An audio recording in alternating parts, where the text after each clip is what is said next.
So let me ask this question. What does it mean that a butterfly has caterpillar memories? Why do you care? What does it have to do with you? How does it impact your leadership? How does it impact your business? See, some recent reading that I've been doing pointed out this fact, but also pointed out a couple of other facts that I thought were actually quite fascinating. You know, maybe you've seen the animated cartoon called A Bug's Life.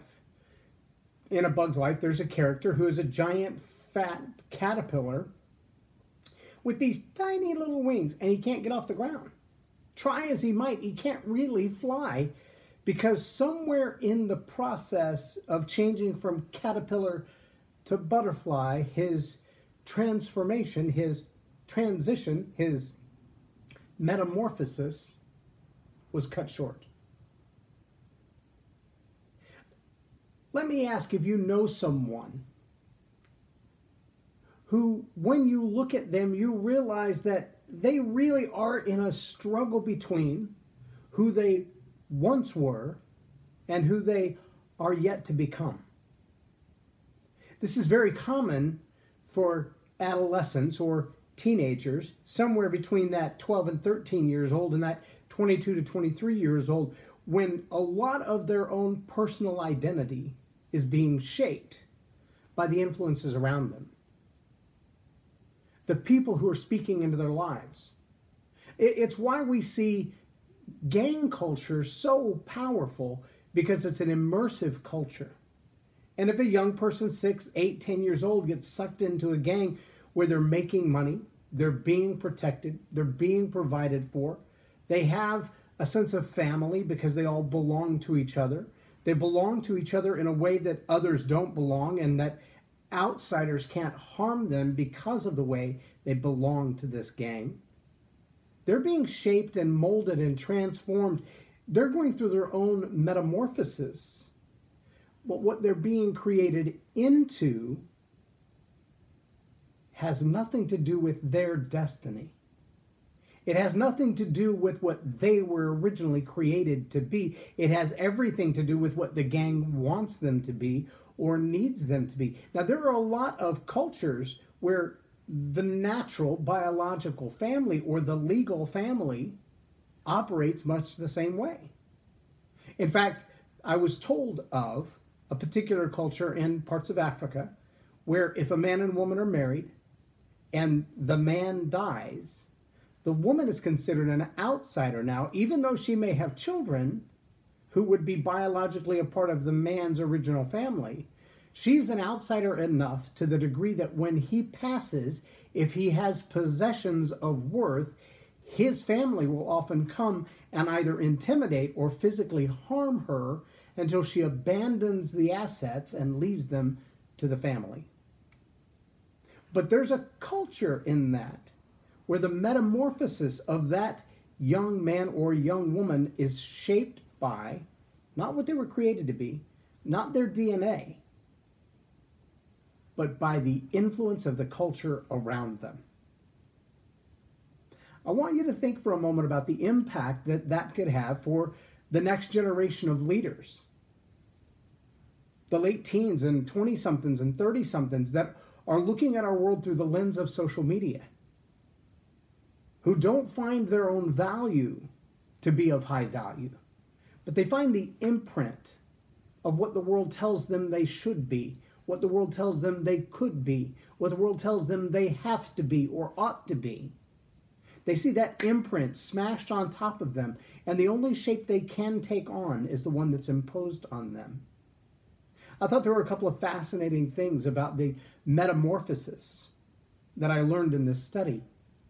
One of them was that the caterpillar really doesn't appear, because I don't think anybody's actually interviewed a caterpillar to know, but the caterpillar really doesn't have a great awareness of what next might look like. The caterpillar does know that he has an assignment, that in a particular time of his life, in a particular season of his life or her life, to climb up the tree, and I don't know if they're sexual or asexual or transgender, I don't know if a caterpillar even cares. But the caterpillar will climb the tree, find the place, and begin to spin in circles with this silk around him until he creates his cocoon. Now, the caterpillar doesn't foresee, if you will, what being a butterfly might be like. The caterpillar doesn't think, wow, gee, I'll be able to fly around and chase other butterflies and go from flower to flower. The caterpillar just knows my assignment, my season, my purpose. What's in my DNA says at a particular time in the season of the year and in the season of my life, I am to climb the tree and prepare the cocoon.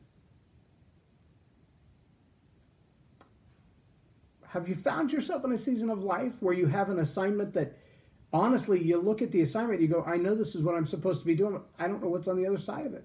I don't know what comes next. See, when fathers and sons spend time together, that's one of the things that fathers are intended to do for their sons, is to kind of lay out what next might look like. There's this rite of passage that comes from growing from teenagehood into adulthood. This sense of responsibility, the releasing of the reins, the letting go of, I can't guard over you every second of your life. The idea that you're going to make some decisions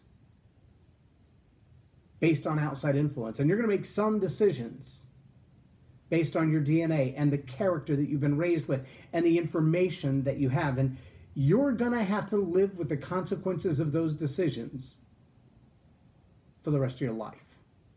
And some of those decisions are going to be short term, and it's not going to be that big a deal. And some of those decisions are going to be long term, and it's going to be a really big deal. And they may seem in the moment like just a little, but I just went left instead of right. Who cares? But the difference between left and right changes the trajectory of your entire life. If the caterpillar chose not to climb the tree on that day, in that season, at the right time of his assignment to form the cocoon, the butterfly never would be.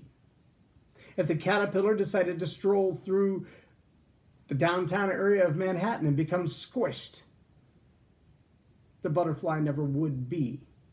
The transformation can't take place without the metamorphosis. The next thing can't exist until the current thing lives out its assignment. Young men, young women, if you aren't getting that imprint of an assignment from your current family, if your DNA isn't being called to do what's next for you, but instead being told you've got to fit in this mold because society, culture, the gang, the family needs you to be this way, the chances that you're going to miss your assignment are just going higher and higher and higher by the minute.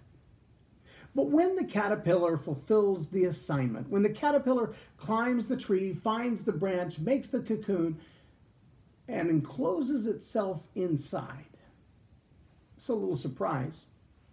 Surprised me. Maybe you already knew this.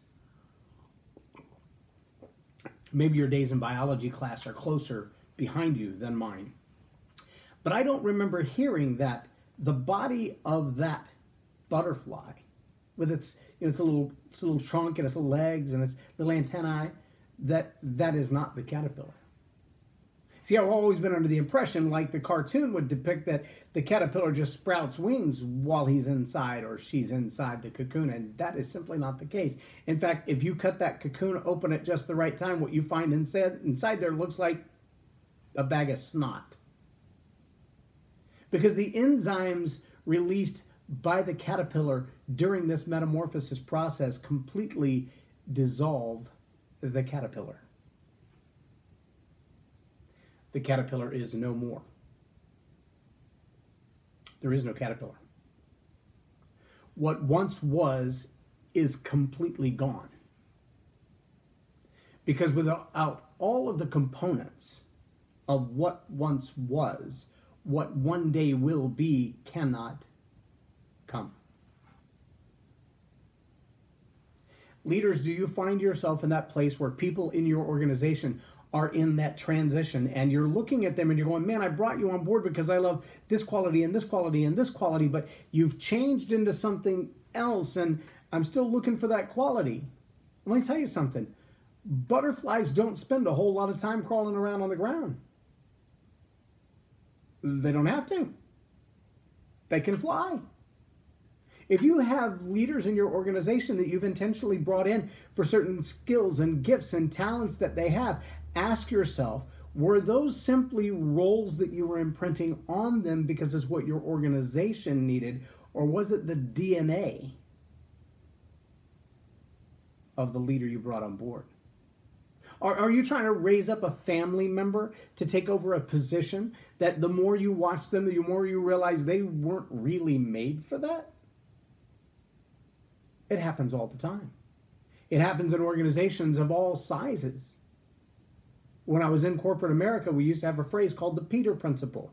It basically meant that somebody had been raised to their highest level of incompetence. They had reached a place where the people who loved them and loved promoting them could no longer justify promoting them anymore because they were actually incompetent at what they were, but they were too nice a guy or gal to be demoted from where they were, but not good enough at what they do to be promoted to the next level. And so they're kind of stuck right there for a while. Until a lateral position comes or a retirement opportunity comes or a severance package comes, that's kind of the best they'll ever do. If the worm, the caterpillar, the larvae, the bag of snot had a certain DNA code that said this is what this one is created to be, when the cocoon opens, that imprint that's in that DNA will create that creature. True story. But the body and the legs and the antennae of the caterpillar, they are no more. They're gone. They don't exist. You can't call them back into service. They're done. And no longer will this butterfly behave like, think like, or act like a caterpillar.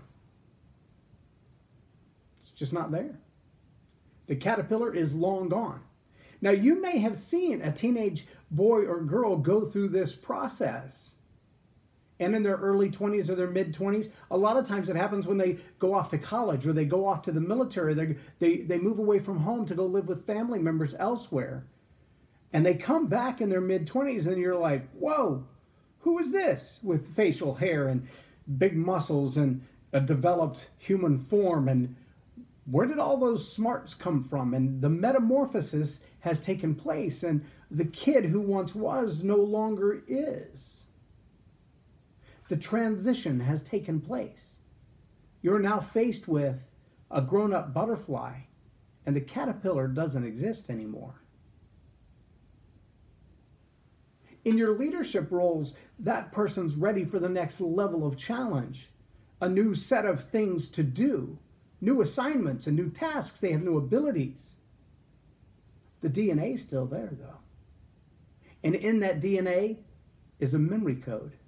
And in that memory code, they remember how you treated them before. They remember elements of danger from before. They remember and react to things that happened before they became a butterfly.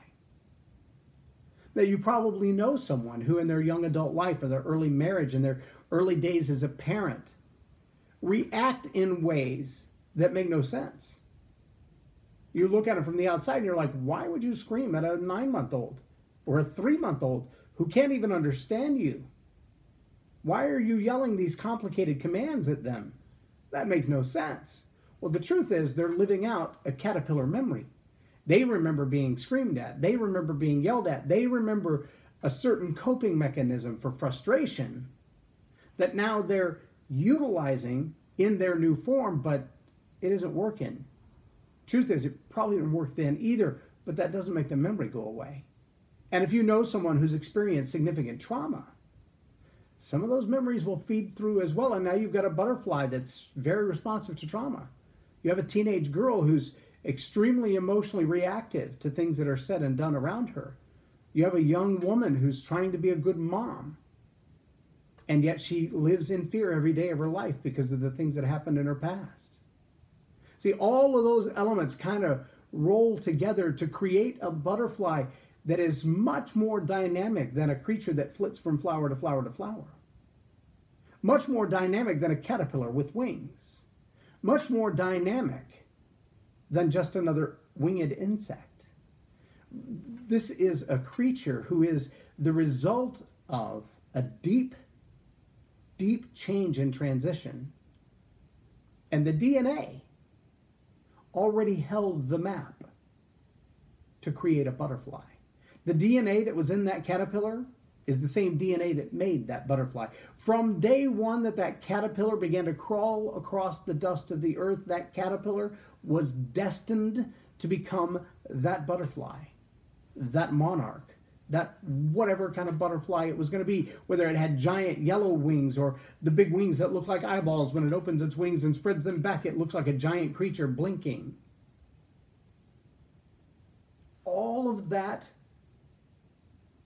destiny creation was in the little worm to begin with. And the same is true of you. There may be a metamorphosis stage in your growth as a human being. There absolutely will be. As a leader, it's optional.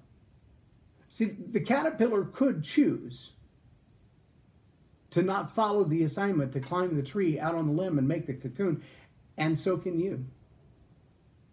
You can choose to crawl around the earth confused until you're squashed. You can live your life as a caterpillar and die as a caterpillar.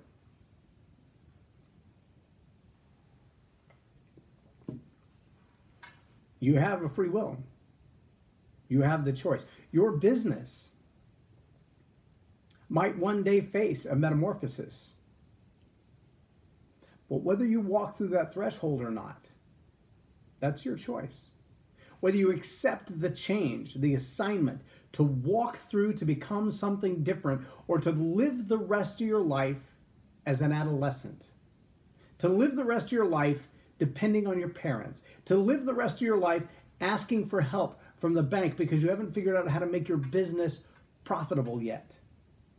You haven't found that one tweak that means wrapping yourself up in the cocoon, dying to what you used to be to become what you were made to be. That transition demands a lot of you. That transition demands full surrender from you. The willingness to go into that cocoon knowing that nothing of you will come out. But what will arise will be everything of you in an entirely different form. I think, and this is pure conjecture, but I think if the butterfly could look in the mirror, it would look in the mirror and think, I am no longer the worm I once was. And I'm glad the worm is gone. Of course, the butterfly still faces danger. There are birds that love to eat butterflies. There are little kids that like to catch them. There are mean little kids that like to pull the wings off of them. There are cats that like to smack them out of the air. If they only live 24 hours.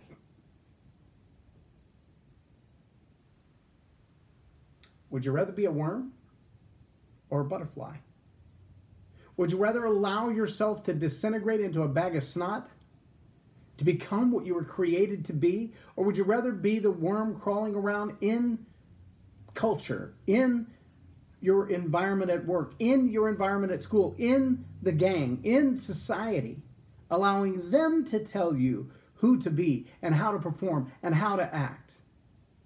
Or would you rather become what you were made to be? Allowing the imprint of your DNA to shape you into the creature of your destiny, to maximize all of your gifts.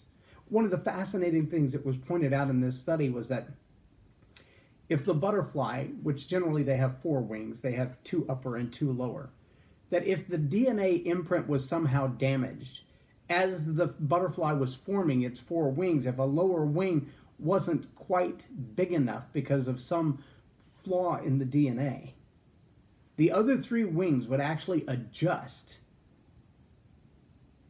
The DNA would compensate for a misgiving somewhere, for a short somewhere, for a lack of ability in one area. The butterfly's own imaginary disc would create from the DNA structure larger wings to compensate for the one smaller. Did you know that you had that kind of adaptive ability to overcome whatever damage might have followed you from your previous life, from your pre-metamorphosis, from your pre-transition, from your pre-transformation days? Whatever damage has followed you from your past life into today's life, you don't have to lead that way. You don't have to live that way. You don't have to serve that way. You have the right to be free. And your DNA will compensate for your shortcomings. Your maker has made your makeup strong enough to complete you. And if that work has begun, that work will be finished. If the caterpillar has made his way up the tree and into the cocoon and been dissolved into the larvae, the butterfly will emerge from that. The process will complete itself. The butterfly will grow strong enough wings to rip its way out. It will find the sunlight to dry itself until it's ready to fly. It's destiny. It's going to happen. If you're in that process, if you're climbing the tree right now thinking, I know I'm supposed to do this part, I just have no idea what's next, and I'm terrified, welcome to the party. Many of us are. Many of us will find through the course of our business life, our leadership life, our family life, our parenting life, our childhood life, that there will be a metamorphosis more than once. The butterfly doesn't have that many, but you will.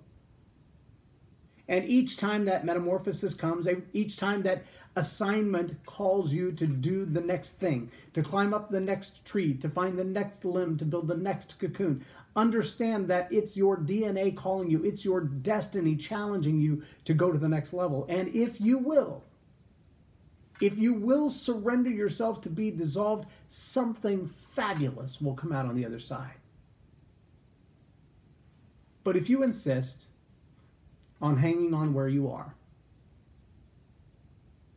you will be allowed to be a worm until you die. It's your will. It's your choice. If you choose not to be transformed, if you choose not to face the metamorphosis, you don't have to. We know people like that, right? Grown-up kids, 30 years old, still living at home with mom in the basement, still can't hold down a full-time job. They refuse to face the dissolution of themselves to transform into something fabulous. They can't let go of yesterday to reach for tomorrow. A butterfly can both fly and walk. A caterpillar doesn't have that choice.